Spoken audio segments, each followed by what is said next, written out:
माननीय अध्यक्ष महोदय, आज मैं भगवान की कृपा से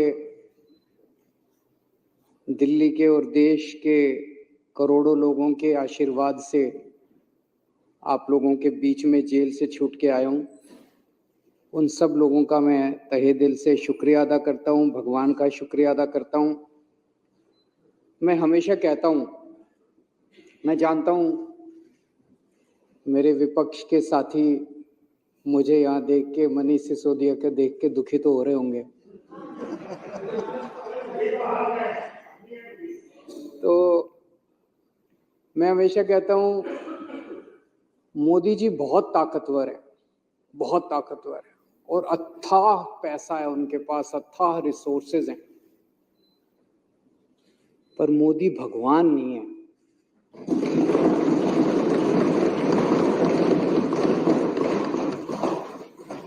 और भगवान तो है इस दुनिया में, कोई तो शक्ति है, कोई उसे भगवान कहता है, कोई उसे अल्लाह कहता है, कोई कुछ कहता है, कोई तो शक्ति है, वो हमारे साथ है। मैं माननीय सुप्रीम कोर्ट का शुक्रिया अदा करना चाहता हूं। आज हमारे देश के अंदर न्याय व्यवस्था तो है।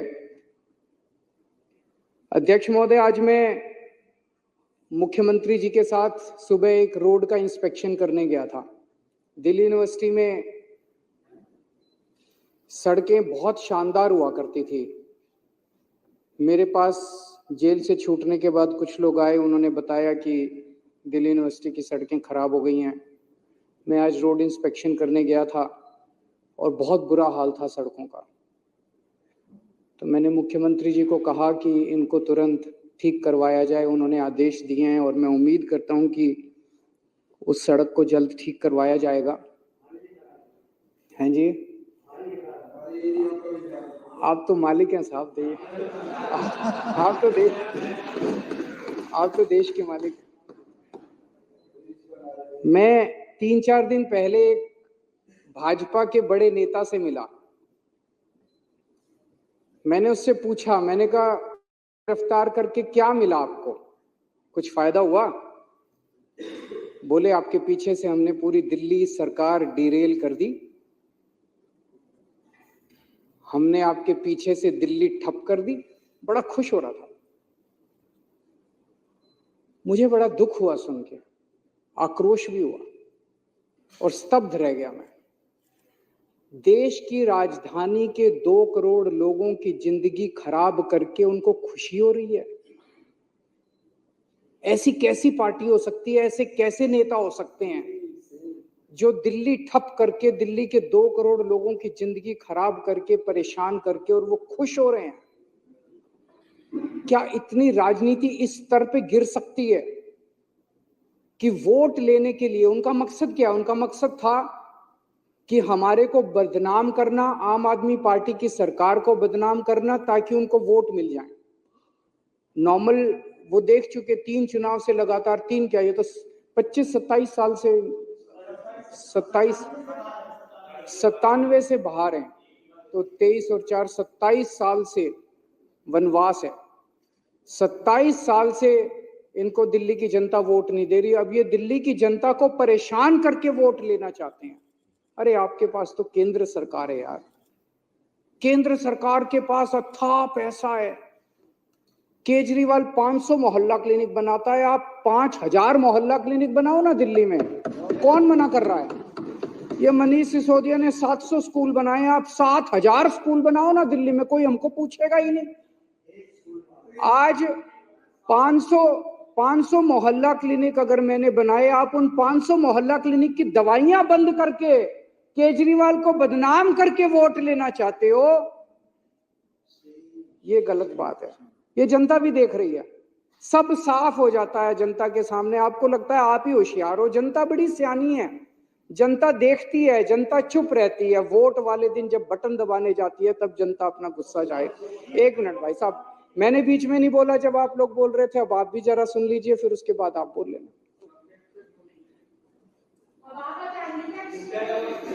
तो काम काम रोकने से, काम खराब करने से जनता वोट नहीं देगी। काम करने से, अच्छा काम करने से जनता वोट देगी। अच्छा काम करो। आपने मेरी गैर मौजूदगी में दिल्ली में सड़कों की रिपेयर बंद करा दी। मेरी गैर मौजूदगी में आप दिल्ली की सारी सड़कें बनवा देते। कहते हैं जे केजरीवाल जेल में बैठा है, हम बनवा रहे हैं सड़क। देखो, आप जीत ना जाते तो बाहर निकल के मैं किस बात पे वोट मांगता। आज मैं वोट मांगूंगा, केजरीवाल आ गया, अब तुम्हारी सड़कें रिपेयर कराऊंगा मैं।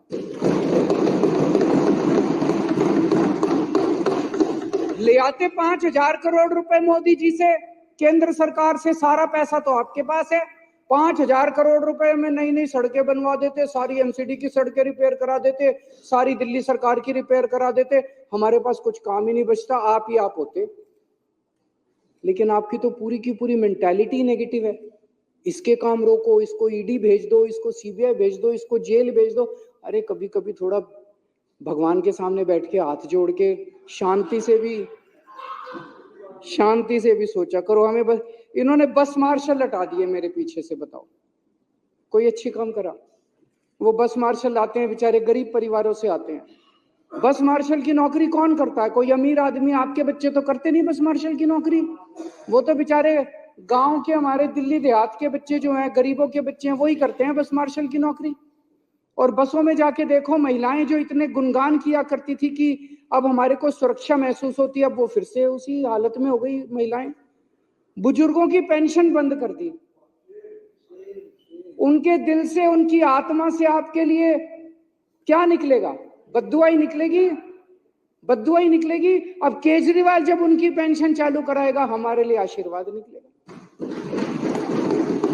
तीर्थ यात्रा बंद कर दी। बताओ, तीर्थ यात्रा बंद कर दी।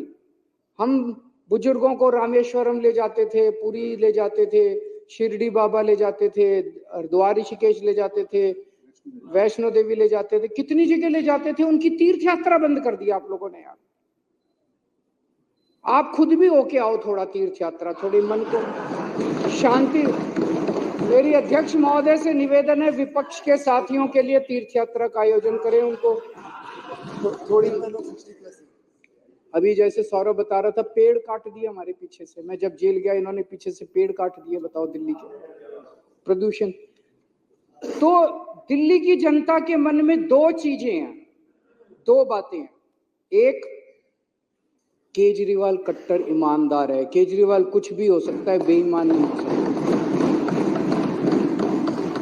और दूसरा, केजरीवाल काम करता है, जनता के लिए काम करता है। ये दो बातें दिल्ली की जनता के मन में है। ये उन दोनों बातों पे चोट करना चाहते थे। ये केजरीवाल को बेईमान साबित करना चाहते थे और ये दिखाना चाहते थे भाई केजरीवाल के सारे काम ठप हो गए। उन दोनों बातों पे चोट किया। फर्जी केस कर दिया मेरे ऊपर, केस करके मनीष को जेल में डाल दिया, सतिंदर जैन को जेल में डाल दिया, मेरे को जेल में डाल दिया, संजय सिंह को जेल में डाल दिया, विभव को जेल में डाल दिया, विजय नायर को जेल में डाल, सबको जेल में डाल दिया। मैं आज चैलेंज करता हूं, 5 सबसे बड़े नेताओं को जेल में डालने के बाद भी आज हमारी पार्टी मजबूती के साथ खड़ी है। मैं चैलेंज करता हूं, तुम्हारी पार्टी के 2 लोगों को जेल में डाल दो, तुम्हारी पार्टी ना टूट जाए।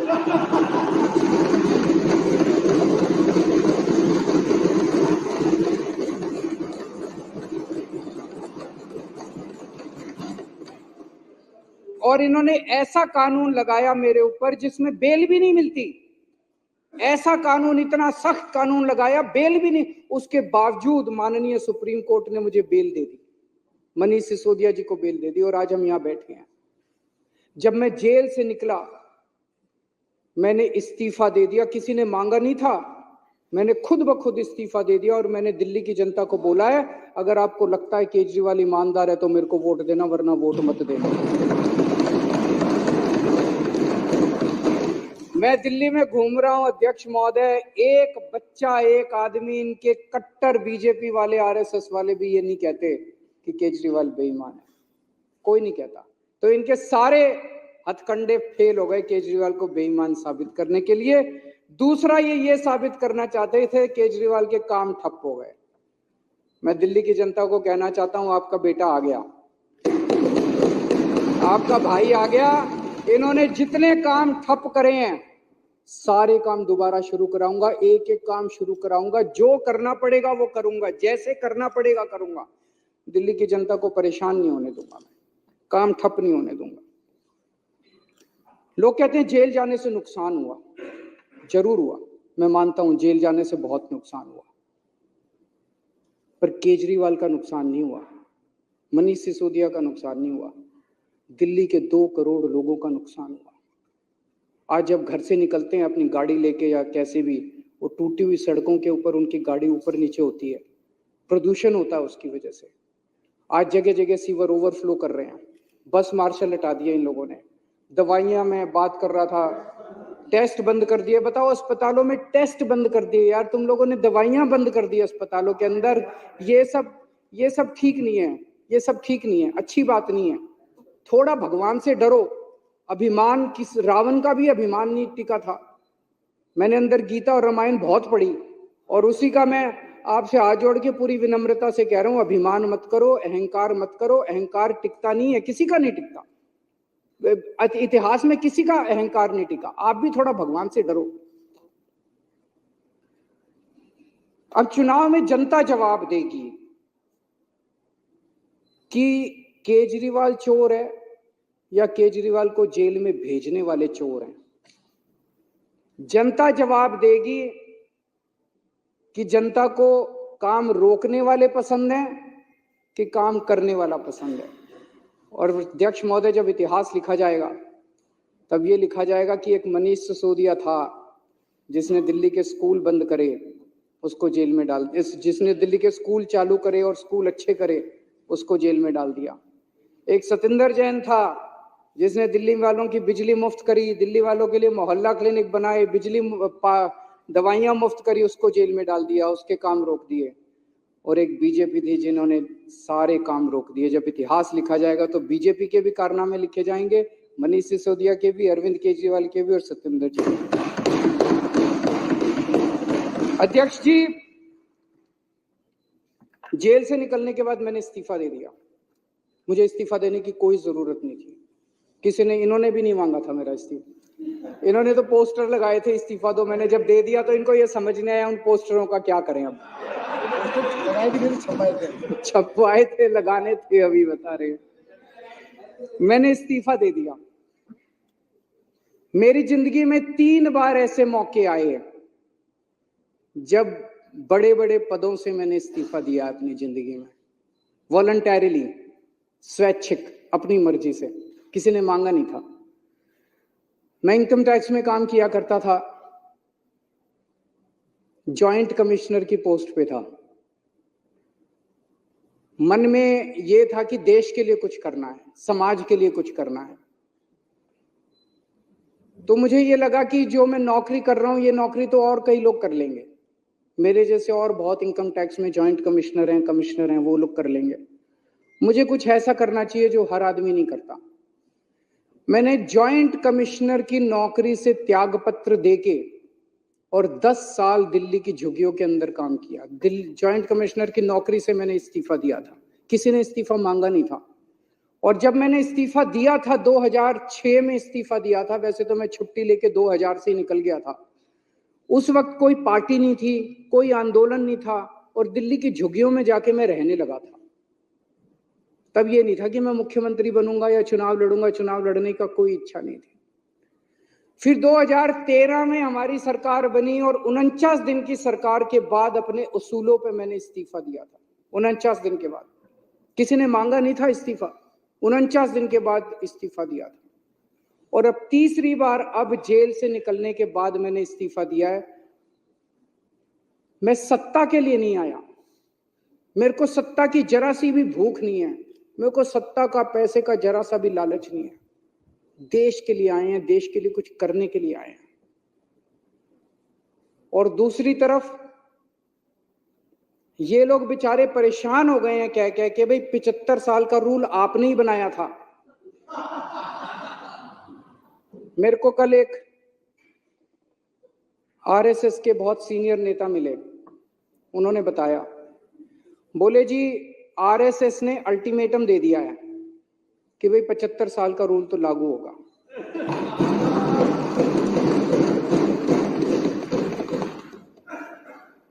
लेकिन वो मान नहीं रहे, कह रहे हैं।